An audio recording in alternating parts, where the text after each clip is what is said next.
Perkenalkan, namaku Rudy. Umur 34 tahun, aku mempunyai sebuah kisah ingat dengan ibu mertuaku yang bernama Fitri, 43 tahun. Pengalaman yang tidak aku rencanakan sebelumnya itu terjadi di atas kapal. Di saat aku dan ibu mertuaku sedang perjalanan pulang dari mana?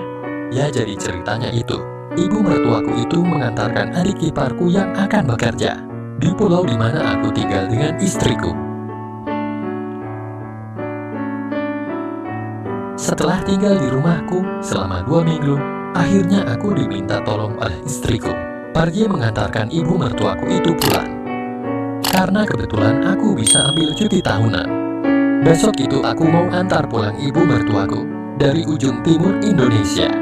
Aku berencana mau naik kapal laut saja deh. Karena selama ini, kalau berpergian aku belum pernah naik kapal laut. Jadi aku akan mencoba saja deh. Walaupun itu harus ditempuh dengan lama perjalanan 1 mingguan. Setelah membeli tiket kapal laut kelas 1, aku langsung berkemas-kemas untuk persiapan besoknya untuk berangkat. Tiba saatnya aku dan ibu mertuaku menuju pelabuhan. Setelah segalanya macam proses pemeriksaan tiket dan bercampur aduk dengan para penumpang, akhirnya aku dan ibu mertuaku pun naik dan masuk kamar yang ada di kapal itu yang kelas 1. Setelah meletakkan barang bawaan, aku berjalan-jalan sebentar di sekitar area kapal sambil menunggu, karena sepertinya sebentar lagi kapal akan berangkat. Setelah kapal beranjak jauh dari pelabuhan, aku pun kembali ke kamarku itu. Lagi pula kasihan kalau ibu mertuaku aku tinggal sendirian saja terlalu lama. Setelah aku memasuki kamar itu, tampak ibu mertuaku sekilas melihatku dan tersenyum dengan begitu manisnya terlihat di mataku. Entah kenapa ya, senyum ibu mertuaku itu terasa begitu berbeda yang aku rasakan.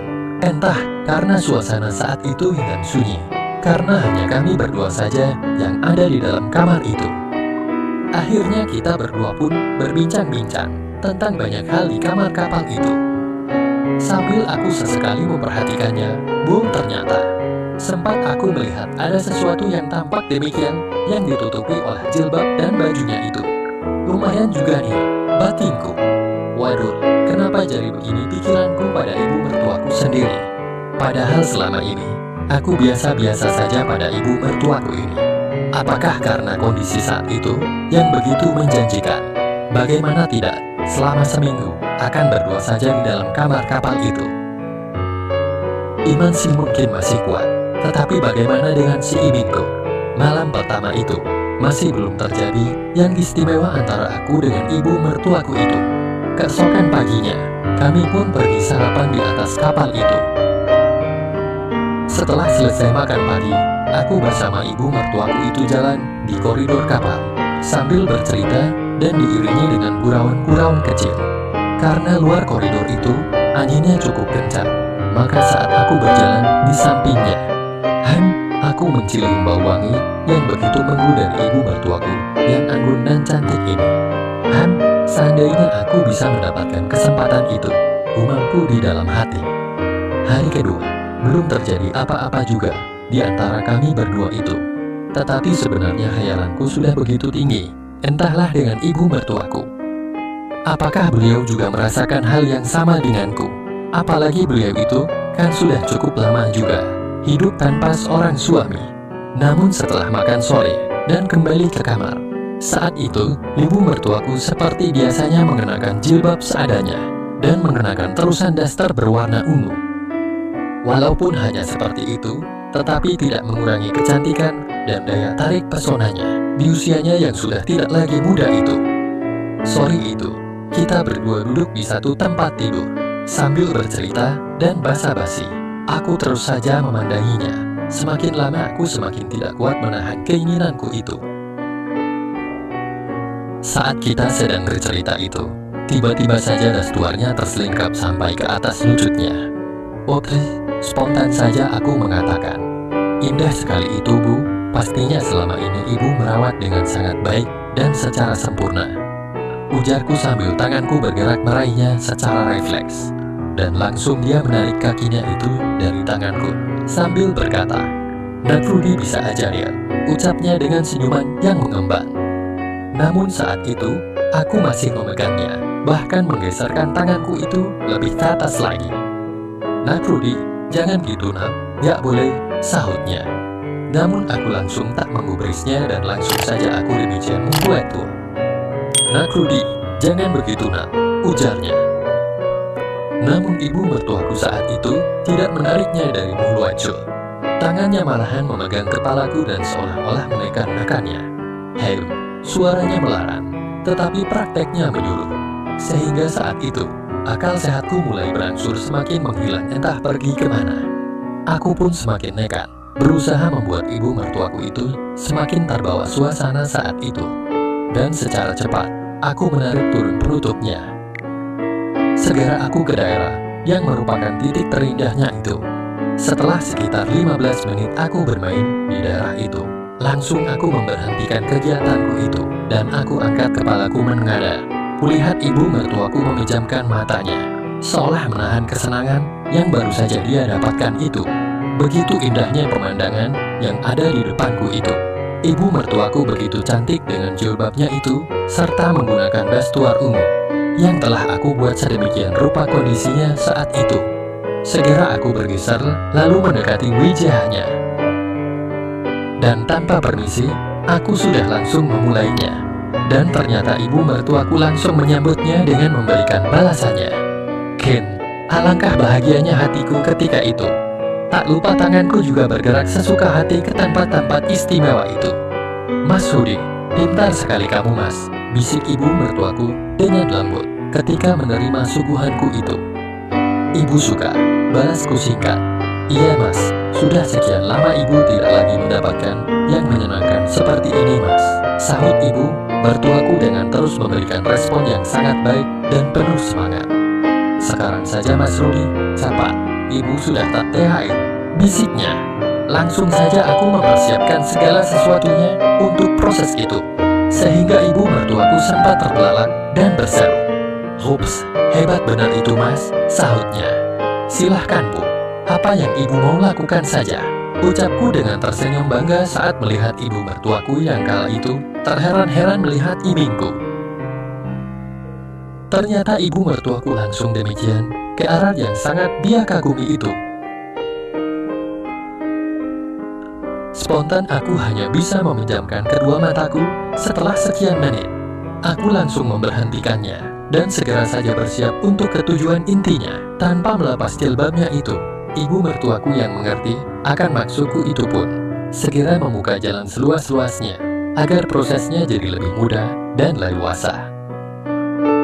Karena jalan yang satu itu kan menurut ibu mertuaku tadi sudah cukup lama tidak ada yang melewatinya. "Silahkan sayang," ucapnya dengan perlingan matanya. "Permisi ya bu," sahutku seraya mendorongnya dengan perlahan. Aku sengaja tidak membuka jilbab dan dastuar itu, karena di saat seperti itu, begitu tinggi sensuasi yang aku peroleh. Sampai kira-kira setengah jam, aku lihat ibu mertuaku sudah mulai ada tanda-tanda telah mendapatkannya dan tak lama kemudian, aku menyusulnya. Setelah berdua kembali tenang, langsung ibu mertuaku melangkah ke kamar mandi untuk membersihkannya. Aku menunggu sambil tiduran. Ibu mertuaku itu keluar dari kamar mandi itu dan aku berkata, "Maafin Rudy ya bu, Rudy hilaf tadi," ucapku dengan harap cemas. "Gak apa-apa mas, ibu juga yang salah," sahutnya dengan senyuman yang penuh arti. Ketika itu jam sudah menunjukkan pukul 10 malam. Kami pun memutuskan untuk istirahat tidur. Jam 2 pagi aku terbangun dari tidurku, dan entah kenapa, saat itu juga aku ingin sekali mengulangi apa yang telah terjadi dengan ibu mertuaku. Perlahan aku pun berusaha membuat ibu mertuaku terbangun. "Bu, ibu," bisikku. Jam berapa ini mas?" tanya ibu mertuaku. "Jam 2 bu," sahutku. "Baru jam 2 kok ibu dibangunin mas," ucapnya dengan senyumnya yang manis. "Aku mau bu," jawabku tanpa ragu-ragu. Ternyata ibu mertuaku tidak menolak apa yang menjadi keinginanku di malam menjelang pagi itu. Aku sungguh salut dengan semangatnya itu. Akhirnya di malam yang semakin dingin itu pun, kami melakukannya sekali lagi. Entah apa yang kulakukan. Keesokan paginya, di saat waktu makan pagi, kita sarapan pagi yuk Bu, ajakku. Pagi itu, ibu mertuaku telah siap dengan pakaian dress panjang dan berjilbab. Ibu mertuaku tampak semakin cantik saja di mataku. Gumamku dalam hati. Tahu-tahu kita malahan saling demikian tangan. Ibu cantik sekali sih, ucapku memberikan pujian padanya. Mas ini, merayu saja, ucapnya dengan malu-malu. Langsung aku berusaha memulainya, dan spontan ibu mertuaku pun protes. Katanya tadi ngajak makan tage, ucapnya dengan tertawa lirih. Sebentar saja ya Bu, please, ucapku memelas. Gimana ya? Jawabnya berusaha mempermainkan perasaanku. Tanpa memberikan jawaban apa-apa, langsung saja aku berusaha membuat ibu mertuaku melayan. Lagi-lagi tanpa demikian jilbabnya. Langsung saja, aku sudah berusaha untuk menuntaskannya. Di pagi menjelang sarapan itu, sayangnya apa yang aku lakukan itu, aku sengaja percepat saja karena takutnya kehabisan jatah makan pagi. Selama 4 hari, kita berdua selalu mendayung bersama di atas kapal itu. Keesokan harinya, kita berdua terlambat untuk bangun pagi. Dan aku pikir lebih baik bersiap-siap saja, karena beberapa jam lagi, kapal yang kami tumpangi itu akan sandar di pelabuhan. Pada saat aku lagi berbenah itu, Mas, sudah siap-siap ya? Tanyanya. Iya Bu, kapal sepertinya akan sandar beberapa jam lagi, sahutku seraya menatapnya dengan senyuman. Aku merasa kalau ibu mertuaku itu semakin cantik dan manis saja di mataku. Jangan-jangan aku mulai jatuh cinta ini. Aduh, bisa gaswat ini batinku. Ibu kok tambah cantik saja ya, memakai jilbab dan terusan seperti itu, ucapku. Halah, Mas ini pasti kalau bilang seperti itu lagi ada maunya ya, selidiknya sambil senyum-senyum manja. Langsung aku jawab, ibu kok tahu saja, sahutku seraya garuk-garuk kepalaku. Aku pun salting dibuatnya. Setelah aku selesai membereskan semuanya, aku pun segera menghampiri ibu mertuaku. Dan tanpa permisi lagi, segera saja aku sudah langsung memulainya. Tentu saja ibu mertuaku tidak menolaknya. Karena selama aku melakukannya dengannya itu, aku tahu kalau ibu mertuaku itu benar-benar menyukainya. Karena waktu yang terbatas, aku semakin cepat dalam bekerja. Mas, ibu sungguh tidak akan pernah bisa melupakanmu, bisiknya. Iya Bu, Rudy juga begitu, sahutku. Hingga aku dan ibu mertuaku kembali mendapatkannya hampir bersamaan. Tak lama berselang, ada pengumuman dari ABK bahwa setengah jam lagi kapal akan bersandar di pelabuhan. Langsung saja kita berdua bergegas merapikan semuanya, jangan sampai ada yang tertinggal. Tetapi aku yakin kalau kamar kapal itu akan terus menyimpan kenangan indah antara aku dengan ibu mertuaku itu. Karena dia adalah saksi bisu bagi kami berdua. Ketika kapal sudah sandar di pelabuhan, kami berdua pun berbaur dengan penumpang yang lain untuk turun dari kapal itu dan meninggalkan kenangan indah itu. Apakah keindahan itu sudah selesai? Tentu saja belum, karena aku tidak langsung balik lagi. Tetapi aku akan beristirahat dulu 3 hari di rumah ibu mertuaku itu. Dan selama itu pula, kami berdua terus mengulanginya tanpa mengenal waktu dan tempat, serta tidak mengenal lelah. Hingga saatnya, aku harus berpisah dengan ibu mertuaku itu. Dengan perasaan berat hati, aku pun harus kembali pulang ke rumah di mana istriku tengah menungguku. Aku memutuskan naik pesawat karena aku tidak ingin kalau harus linglung sendirian di atas kapal. Ibu, engkau memang wanita yang mempunyai keinginan yang tak pernah padam. Walaupun tertutup jilbab dan gaun panjang itu, namun ibu tetap tidak bisa membohongi isi hatimu, gumamku dalam hati. Demikianlah kisahku dengan ibu mertuaku yang cantik berjilbab itu. Semoga teman-teman terhibur dengan ceritaku ini. Sampai berjumpa di cerita selanjutnya ya. Terima kasih. Jangan lupa subscribe.